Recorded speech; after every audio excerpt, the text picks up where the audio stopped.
আজ আমরা যে বিষয়টা নিয়ে কথা বলতে বসেছি সেটা হলো স্মৃতি বা মেমোরি।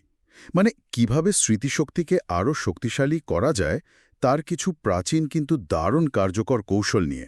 হুম।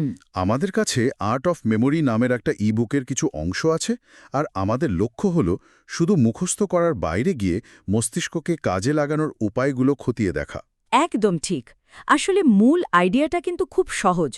আমাদের মস্তিষ্ক নীরস বা বিমূর্ত তথ্য মনে রাখতে চায় না। ঠিক। তাই যে কোনো কঠিন তথ্যকে যদি একটা অদ্ভুত গল্প বা ছবির সাথে জুড়ে দেওয়া যায়, তাহলেই কেল্লাফতে। এগুলো কোনো ম্যাজিক নয়, পুরোটাই আমাদের মস্তিষ্কের স্বাভাবিক কাজের ধরনের ওপর ভিত্তি করে তৈরি। দারুণ। তাহলে একদম বেসিক জায়গা থেকে শুরু করা যাক, কি বলেন? বইতে লিঙ্কিং বা সংযোগ তৈরির কথা বলা হয়েছে। হ্যাঁ। যেমন একটা উদাহরণ ছিল ফায়ারপ্লেস আর অ্যাপেল। এখন এই দুটোকে মনে রাখতে বলা হচ্ছে। হুম। ভাবুন, ফায়ারপ্লেসের আগুনে একটা অ্যাপেল শেখা হচ্ছে, মানে ক্যারামেলের মতো রস গড়াচ্ছে গা থেকে। বাহ! সত্যি বলতে এই অদ্ভুত ছবিটা ভুলা কিন্তু বেশ কঠিন। আর এটা যে কেন এত ভালো কাজ করে, তার কারণটা কিন্তু আমাদের বিবর্তনের সাথে জড়িত। হাজার হাজার বছর ধরে আমাদের পূর্বপুরুষদের মনে রাখতে হতো কোথায় খাবার আছে, কোন পথে বিপদ। হ্যাঁ, আচ্ছা। এই সবকিছুই ছিল স্থান, দৃশ্য আর ঘটনার সাথে জড়িত। নীরস শব্দ বা সংখ্যা তো অনেক আধুনিক ধারণা। তাই সেগুলোকে মনে রাখতে আমাদের ওই প্রাচীন মস্তিষ্কের ক্ষমতাকেই ব্যবহার করতে হয়। তার মানে আমরা একরকম আমাদের মস্তিষ্কের অপারেটিং সিস্টেমকে হ্যাক করছি। হ্যাঁ, কি বলা যায়। আর একটা উদাহরণ ছিল না, ফুল আর গন্ডার। হ্যাঁ, হ্যাঁ। একটা বিশাল গন্ডার কানের পাশে একটা ছোট্ট ফুল গুজে রেখেছে। এটা ভাবতেই হাসি পাচ্ছে। ঠিক। এই ছবিটা সাধারণ তথ্যের চেয়ে অনেক বেশি শক্তিশালী। আচ্ছা, দুটো জিনিস তো হলো, কিন্তু যদি একটা লম্বা লিস্ট হয়, ধরুন 10টা জিনিস পর পর মনে রাখতে হবে, তখন কি হবে? একটার সাথে আরেকটা জুড়তে গেলে তো শেষে একটা জগা খিচুড়ি হয়ে যেতে পারে। চমৎকার প্রশ্ন। আর এখানেই আরও গোছানো পদ্ধতির প্রয়োজন। বইটাতে অ্যালফাবেট পেগস বলে একটা কৌশলের কথা আছে। Alphabet pegs? হ্যাঁ, আমরা সবাই তো এ বি সি পরপর বলতে পারি। তাই বর্ণমালাকে একটা কাঠামোর মতো ব্যবহার করা হয়। প্রতিটি অক্ষরের সাথে একটা নির্দিষ্ট ছবি জুড়ে দেওয়া হয়। যেমন এ ফর অ্যান্ট মানে পিঁপড়ে, বি ফর বি মানে মৌমাছি, সি ফর ক্যাট মানে বিড়াল। ও, বুঝেছি। তার মানে বর্ণমালাটা এখানে একটা হ্যাঙ্গারের মতো, আর আমি আমার জিনিসগুলোকে এক একটা হুকের মতো করে ঝুলিয়ে রাখছি, তাই তো? একদম। যেমন ধরুন, জন, সারা আর বব, এই তিনজনের নাম পরপর মনে রাখতে হবে। তাহলে আমি ভাবব, জন একটা বিশাল পিঁপড়ার ওপর চড়ে যাচ্ছে, হা হা হা, দারুণ। আর সারাকে একটা মৌমাছি তাড়া করছে, আর ববের মাথায় একটা বিড়াল। হ্যাঁ, একটা বিড়াল ঘুমিয়ে আছে। ওয়াও, এটা তো বেশ মজার। ঠিক ধরেছেন। তবে এর চেয়েও শক্তিশালী এবং আরও প্রাচীন একটা কৌশল হল মেথড অফ লোসাই, যা মেমোরি প্যালেস নামে বেশি পরিচিত। Memory palace? বাহ, নামটা তো দারুণ। অনেকটা শার্লক হোমসের মতো লাগছে শুনতে। এর ইতিহাস প্রায় ২৫০০ বছরের পুরনো। প্রাচীন গ্রিক কবি সিমোনিডিসের সাথে এর আবিষ্কারের গল্পটা জড়িয়ে আছে। তাই নাকি? হ্যাঁ, বলা হয় এক ভোজসভায় ছাদ ভেঙে সবাই মারা যান, শুধু উনি বাইরে থাকায় বেঁচে যান। কিন্তু মৃতদেহগুলো এতটাই বিকৃত ছিল যে চেনা যাচ্ছিল না। বলেন কি? তখন সিমোনেডিস চোখ বন্ধ করে মনে করতে পারছিলেন কে ঠিক কোথায় বসেছিল, আর সেভাবেই সবাইকে শনাক্ত করা হয়। তিনি বুঝতে পারেন আমাদের মস্তিষ্ক কোনো জায়গার নকশা অবিশ্বাস্য নির্ভুলতার সাথে মনে রাখতে পারে। কিন্তু নিজের বাড়িকে কি একটা হার্ড ড্রাইভের মতো ব্যবহার করা যায়? এটা কিভাবে সম্ভব? অবশ্যই যায়। চলুন বইয়ের উদাহরণটা দিয়েই ব্যাপারটা বুঝি। ধরুন আপনার শোবার ঘরটাই আপনার মেমোরি প্যালেস। আচ্ছা। এবার সেই ঘরের মধ্যে একটা নির্দিষ্ট যাত্রাপথ ঠিক করুন, আর কয়েকটি জায়গা বা লোকাই বেছে নিন। যেমন ১. আপনার পড়ার টেবিল। হুম। ২. জানালার তাক। হুম। ৩. বিছানার বাম পাশের টুল। আর ৪. ঘরের কোনায় রাখা আলমারি। বেশ, আমি আমার নিজের শোবার ঘরটাই কল্পনা করছি। টেবিল, জানালা, টুল আর আলমারি, পথটা আমার মাথায় গেঁথে গেছে। এখন এখন ধরুন আপনাকে ৪টে জিনিস পরপর মনে রাখতে হবে। একটা ভোঁদড়, একটা টুলবক্স, কিছু শিমের বিচি আর একটা বড় ঝিনুক।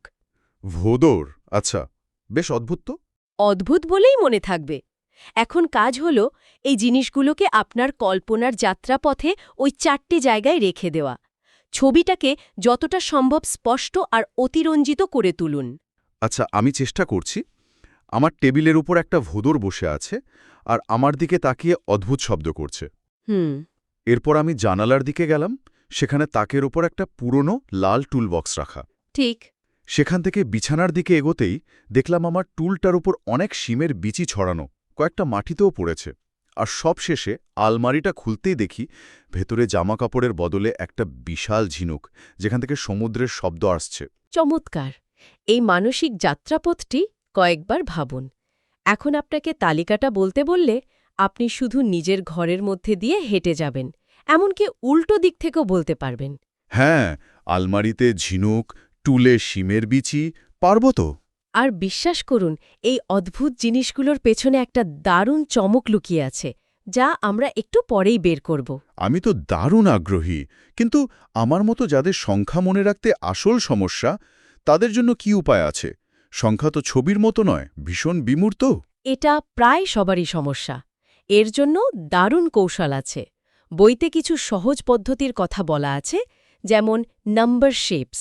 Number shapes? হ্যাঁ, সংখ্যার আকৃতির সাথে বস্তুর মিল খোঁজা। যেমন 2 দেখতে রাজহাঁসের মতো, 8 দেখতে স্নোম্যানের মতো। বা নাম্বার রাইমস, যেমন 1 বান 2 শু। ও, এগুলো ছোটখাটো সংখ্যার জন্য ঠিক আছে, কিন্তু যদি একটা লম্বা ফোন নম্বর বা পাসওয়ার্ড মনে রাখতে হয়, তখন তো রাজহাঁস আর স্নোম্যান দিয়ে কাজ হবে না। একদম। দীর্ঘ সংখ্যার জন্য আরও শক্তিশালী একটা পদ্ধতি দরকার। আর এখানেই আসে মেজর সিস্টেমের কথা। Major system? এটাকে আপনি সংখ্যা মনে রাখার একটা গোপন কোড ভাবতে পারেন। এই ব্যবস্থায় প্রতিটি অঙ্ককে, মানে 0 থেকে 9, একটা নির্দিষ্ট ব্যঞ্জনবর্ণের ধ্বনির সাথে জুড়ে দেওয়া হয়। যেমন এই বইয়ের নিয়ম অনুযায়ী 1-এর জন্য ধ্বনিটা হল টি বা ডি। 1 মিনিট থামুন। 1 মানে টি বা ডি, কিন্তু এটাই কেন? এর পেছনে কি কোনো যুক্তি আছে, নাকি এটা শুধু মুখস্থ করতে হবে? খুব ভালো প্রশ্ন। অনেক ক্ষেত্রে যুক্তি আছে। যেমন টি বা ডি লেখার সময় একটা মাত্র উল্লম্ব দাগ থাকে, তাই 1। এন লেখার সময় 2টো দাগ লাগে, তাই 2। ও আচ্ছা আচ্ছা। এম এর জন্য 3টে, তাই 3। কিছু ক্ষেত্রে নিয়মটা নিজের মতো করে নিতে হয়। এই বইয়ের নিয়ম অনুযায়ী 9-এর জন্য পি বা বি, আর 6-এর জন্য শ বা চ এর মতো নরম ধ্বনি। তার মানে আমি আমার ফোন নম্বরকে একটা ছোটখাটো সিনেমার দৃশ্যে পরিণত করতে পারি। ঠিক ধরেছেন। আর এখানেই আমাদের সেই চমকটা আসছে। মনে আছে আপনার মেমোরি প্যালেসে যে 4টে জিনিস রেখে এসেছিলেন? হ্যাঁ, ভোঁদর, টুলবক্স অবশ্যই মনে আছে।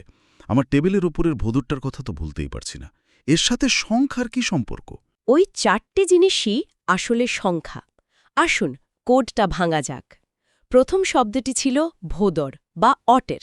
ইংরেজি OTTER শব্দটিতে প্রধান ব্যঞ্জনবর্ণের ধ্বনিগুলো কি কি? টি আর আর। ও, 1 মিনিট দাঁড়ান। আমাদের কোড অনুযায়ী টি হলো 1 আর আর হলো 4, তার মানে অটার মানে 14। একদম। দ্বিতীয়টি ছিল টুলবক্স। টুলবক্স, টি মানে 1 আর এল মানে 5, টুলবক্স হলো 15। ঠিক। তৃতীয়টি ছিল বিনস। বিনস, বি মানে 9, এন মানে 2, 92।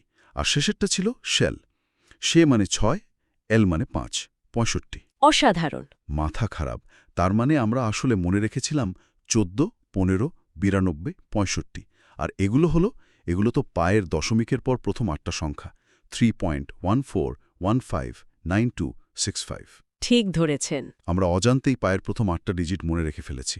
এটাই তাহলে মেমোরি কৌশলের আসল শক্তি। এটাই একটা জটিল বিমূর্ত সংখ্যাকে একটা সহজ কাল্পনিক যাত্রার মাধ্যমে মনে রাখা। এই একই কৌশল তো তাহলে নাম বা চেহারা মনে রাখার জন্য ব্যবহার করা যায়, তাই না? বইতে জামাল নামের উদাহরণটা দেওয়া হয়েছে, মানে কল্পনা করা হচ্ছে তার চুলে জ্যাম লেগে আছে। হ্যাঁ, অদ্ভুত বলেই তো কাজ করবে। আমাদের মস্তিষ্ক সাধারণ জিনিস ভুলে যায়, অসাধারণ জিনিস মনে রাখে। আর তাসের ক্ষেত্রে শুনেছি খেলোয়াড়রা পুরো এক ডেক তাস পরপর মনে রাখতে পারেন। হ্যাঁ, একই পদ্ধতিতে তারা প্রতিটি তাসের জন্য একটি নির্দিষ্ট ছবি তৈরি করে নেন। হার্টসের রাজা হতে পারে তার বাবা, ইস্কাবনের বিবি হতে পারে প্রিয় কোনো অভিনেত্রী। তারপর সেগুলোকে মেমোরি প্যালেসে রেখে দেন। একদম।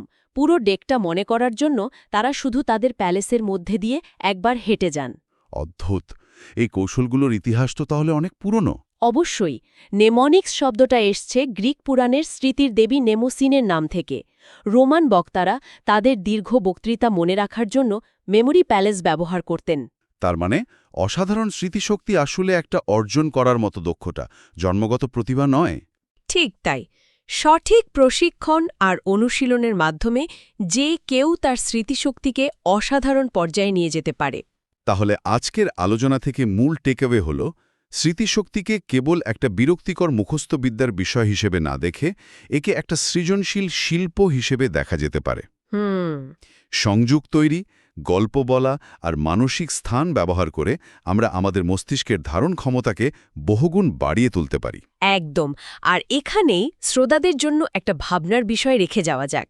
বইটিতে PAO বা পারসন অ্যাকশন অবজেক্ট সিস্টেমের কথা শুধু উল্লেখ করা হয়েছে। PAO? হ্যাঁ, এটা মেজর সিস্টেমেরও একটি উন্নত সংস্করণ। এই পদ্ধতিতে প্রতিটি সংখ্যার জন্য একটি নির্দিষ্ট ব্যক্তি, তার একটি নির্দিষ্ট কাজ এবং একটি বস্তু ঠিক করা হয়। যেমন 15 জন্য ব্যক্তি হতে পারে আইনস্টাইন, কাজ হলো বোর্ডে লেখা আর বস্তু হলো চক। বাহ! তো এটা নিয়ে ভাবা যেতে পারে, তাই না, যে নিজেদের জন্য একটা পিও সিস্টেম বানালে কেমন হয়, আর সেই সিস্টেম ব্যবহার করে শুধু সংখ্যা নয় বরং কোনো বইয়ের জটিল ধারণা বা পরীক্ষার পড়া কিভাবে মনে রাখা সম্ভব তার তন্স করার সুযোগ কিন্তু অফুরান্ত।